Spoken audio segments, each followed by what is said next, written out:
Hey YouTubers, I just want to throw out a word of advice to anybody that watches the channel. Please don't ask yourself what else could go wrong. Apparently I have not learned my lesson on asking said question, and it continually just rears back and just keeps kicking me in the nether regions.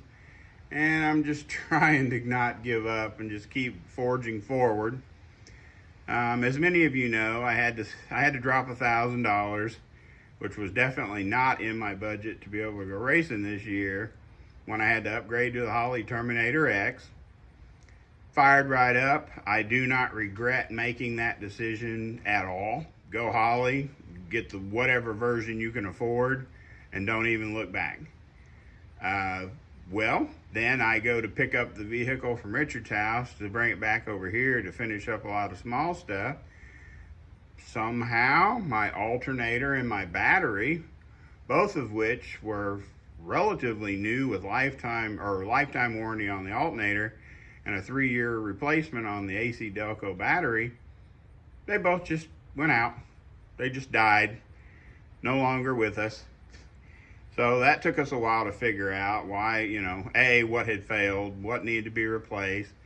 Not a huge deal in hindsight because, like I said, the alternator had lifetime warranty, so that's a free warranty exchange.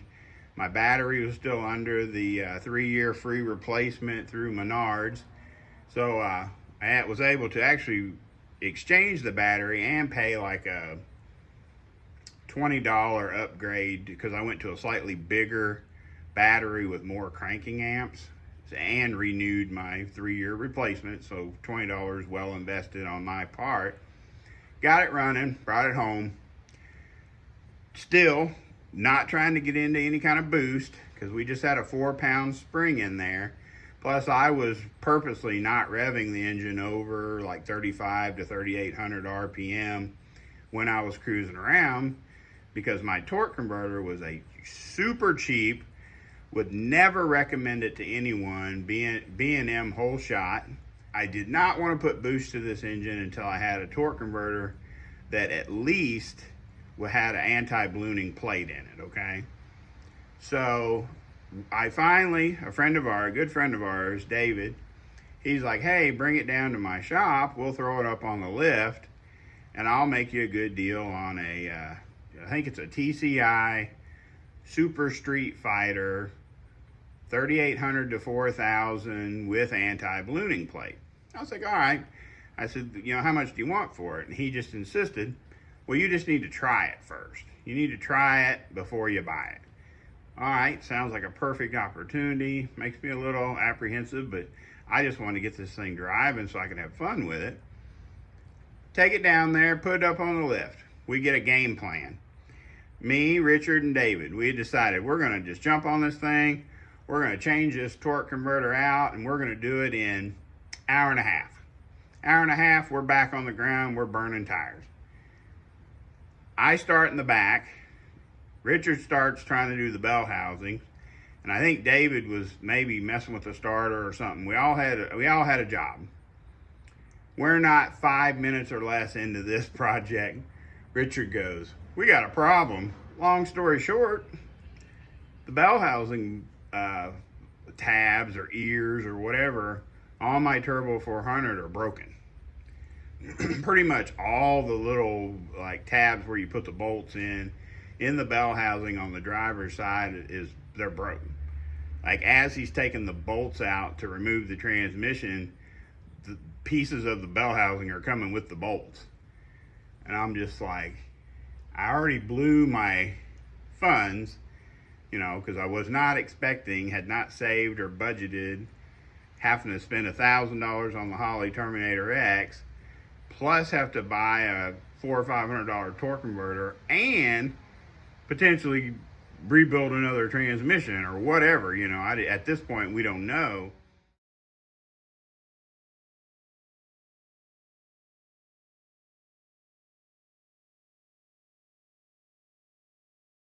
Now, I had previously purchased an SFI flex plate to upgrade because I wanted to make sure I'm safe.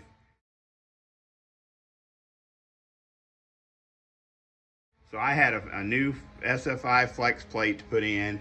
I also had the stronger bolts. I had the collar, the alignment collar that they recommended to use with their SFI flex plate.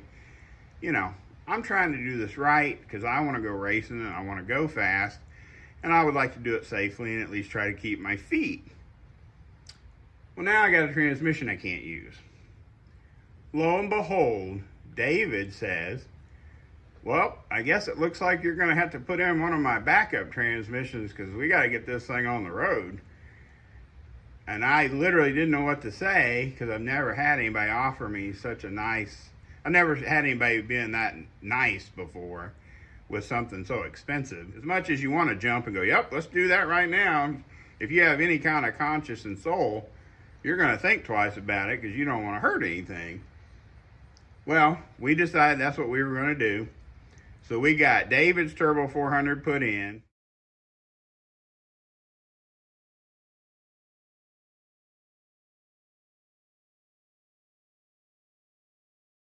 End up having to replace one of my brand new transmission line fittings because those eBay fittings were swivel. Only once you swivel them after your usage, they leak like a sieve. Well, there's another headache, but we got through it. I ordered some, or went over to Star Performance, grabbed some more fittings, got it all put back together, bring it home. I am driving this thing. I'm data logging it. We are going through tunes. I've gone through 2 or 3 tunes. We're playing around trying to control the boost. Starting out 4.5 pounds of boost, trying to work it up to where I can do maybe 10 to 12 before I switch over to E85. Everything's on tap. Everything's on par. We're on course. No problems. Find out my map sensor, my GM 3-bar map sensor is not scaled properly. So my friend Brent Spence up in Ohio, he's like, hey, let me go ahead and go through your tune. I'll change the scaling to the proper 3-bar scale. And that way you can throw the tune in and we can start, with the proper scaling and really dial this tune in better. Okay, yeah, no problem. So I load it night before last, but it's too late. It's 10:30 at night and I don't want to piss my neighbors off. So I'm like, I'll wait till tomorrow, take it out and go get some drive, data log it and start dialing in the fuel table. Well, luck would have it, I backed out of my driveway. I pull out on 58 highway, rev it up to about 2,900. I click the shifter, nothing. No shift a second. So I'm thinking, because it's never done anything odd before. I'm like, okay, something's wrong, let's figure it out. I pull it back down into first, it pulls down, pull it up to 3,000, shift it to second. Nothing happens. I go ahead and rev it 335, almost 4,000. It still ain't shifted. So I click it up into third. No noticeable shift whatsoever. But if you revved it above 35, 3,800, it would just grab third gear and start trying to pull. So I limped it home, parked it, and hadn't been able to drive it since yesterday before noon because I just assumed the transmission went out. And I'm like, I do not know how I can, with way less horsepower than what David runs in his race cars, hurt this built Turbo 400 and roll the sprag or whatever to lose second gear and make third gear slip really bad. Well, then it dawns on me. If you guys watch my channel for any length of time or you go back like a year, I think it was, I had to go back. That's another tip, guys. Don't look at my channel with a YouTube app. The YouTube app limits your ability to roll back on my videos like 10 months, like a year or less. If you go to YouTube on the World Wide Web, just using an internet browser, you can go back to every video I've ever put up back 8 years ago or whatever it was when I started. 400 plus videos you get to choose from. Cylinder head porting, engine building, rear end rebuilding, transmission building, anything you can think of, you can probably find on my channel, but you can't find it when you use the YouTube app because they're limiting what people can see, which in turn limits my income. or revenue sharing is what they call it. But back on track, I had this same exact problem with my Turbo 400 that the bell housing was broke on about a year ago, where it just randomly stopped shifting. It just dawned on me this morning, maybe there's something wrong with the governor assembly in this Turbo 400 that's replicating the problems I had with my own transmission a year ago. So let's move over to the bench. All right, so here's your governor assembly. This is out of a Turbo 400. It has what the wing, I call them wing weights, but it has centrifugal weight assembly that when your transmission is running or going down the road, it spins this entire assembly, which in turn uses centrifugal force to swing these weights out. You got your governor assembly, you got your spool valve, which has to move 100% freely. And then you have what's called a driven gear. There is a gear, not plastic, nylon or fiber gear that's normally put on your output shaft of your Turbo 400 that meshes with this gear and turns this whole assembly when you're going down the road, right? So when you hit certain RPMs, your transmission is going to shift, because through centrifugal inertia or force, these weights articulate and move your valve up and down inside this bore, in turn changing fluid.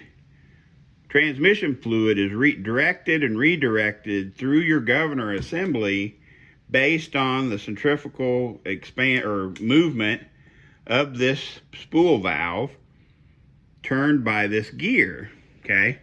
Number one, when you go to remove your governor assembly, you should be able to just reach up in there and grab it, because let me back up just a skosh.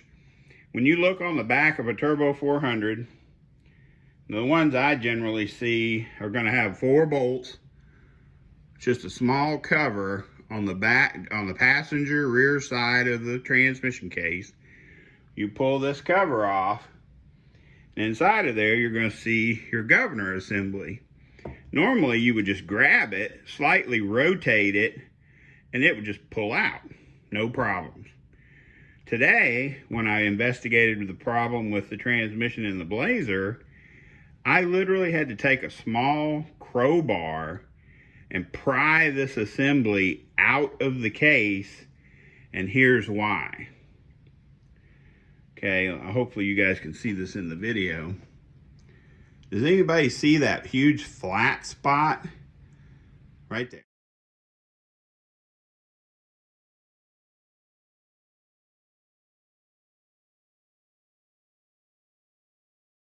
See that flat spot on that driven gear? Something went haywire inside that transmission that locked up this gear on the drive gear of the output shaft, to which I can't even see at this point. I'm still trying to decide if I need to pull off the tail shaft housing, try to get a look at it, but literally those things are supposed to mesh and just freely turn your governor assembly, but your governor assembly controls your 1, 2, or your 1, 2, and 2, 3 shifts by articulating fluid via these passages in that spool valve. But when this thing can't move at all, that spool valve does not move, and it doesn't allow it to shift, and it can make second gear non-existent. Now, I'm not saying 151% this is the problem with that transmission, but it is absolutely a primary candidate as to why that thing lost second gear and why it wouldn't shift to second, or, second gear didn't exist. You could manually click it to second, and it was like having an extra neutral. There was nothing there because there's no fluid being directed to those clutch packs or those passages in the valve body to make it pull. So I had an extra governor assembly out of one of my core transmissions, and I've just been going through and trying to clean it up. That's another thing. This, right here on this side, this journal of it has not striations, but scratches going across this journal that are raised.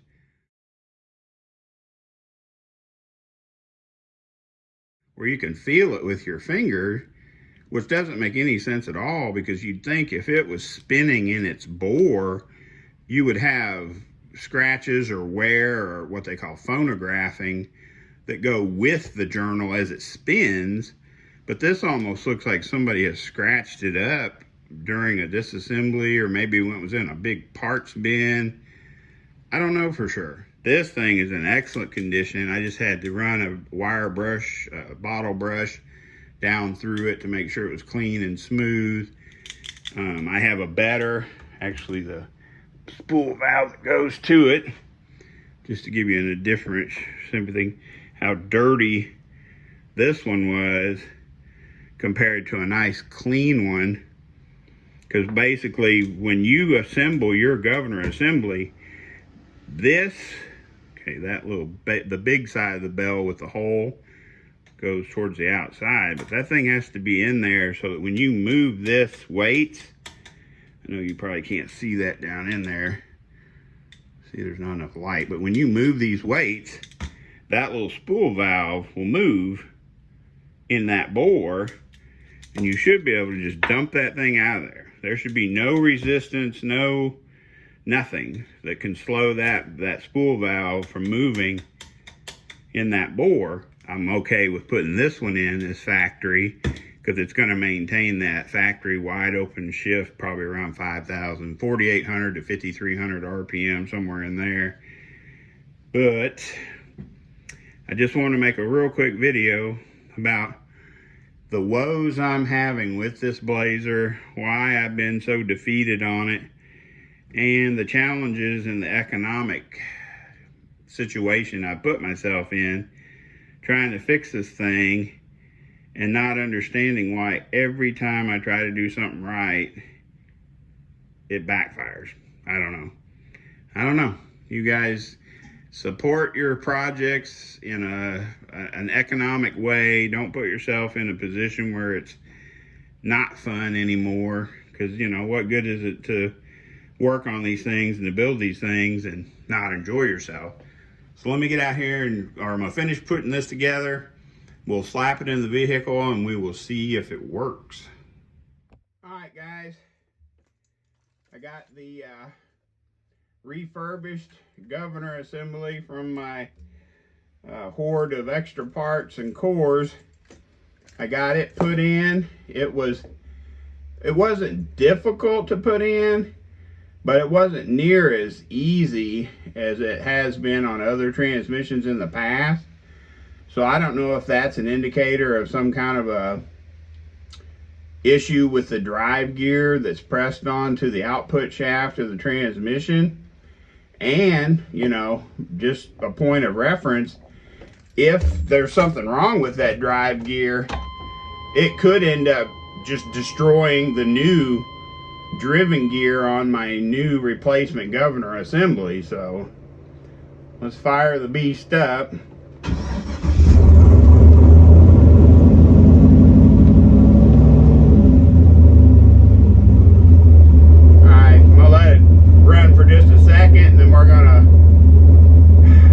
Keep our fingers crossed, maybe say a little prayer, and maybe this transmission will work like it's supposed to.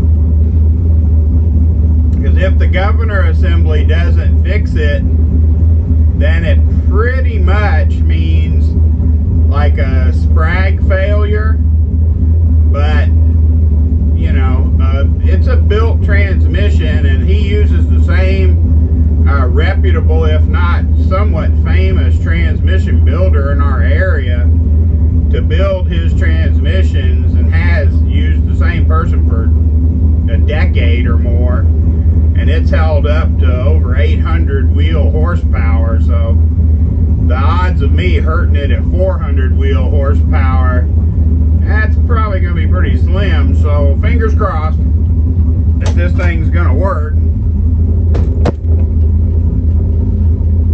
Hopefully this video isn't very bouncy. This window mount I bought off of eBay or Amazon or wherever my wife ordered it from, it's kind of shaky.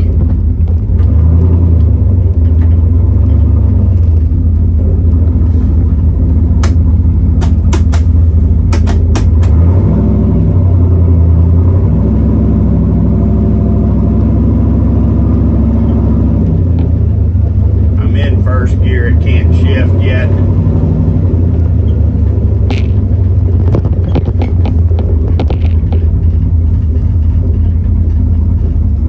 This way.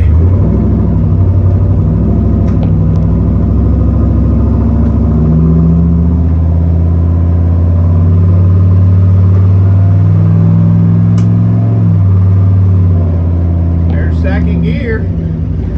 Second gear is back in the house.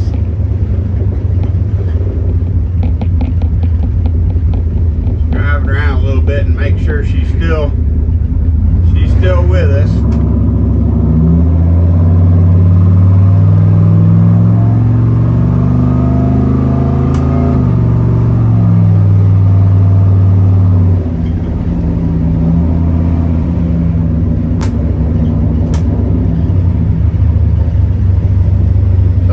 So good.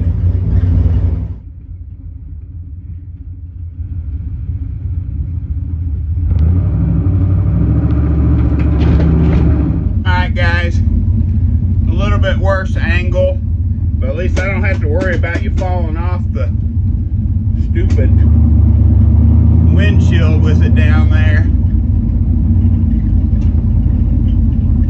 They're resurfacing these roads so it's rough as a cob to get off of that crap.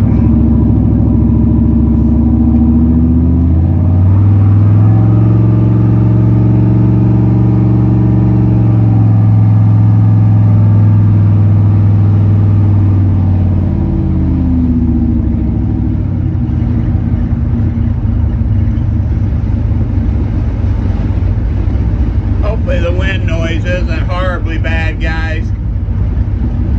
I'm just absolutely thrilled. I'm in third gear cruising now. So I'll click her down. Second gear.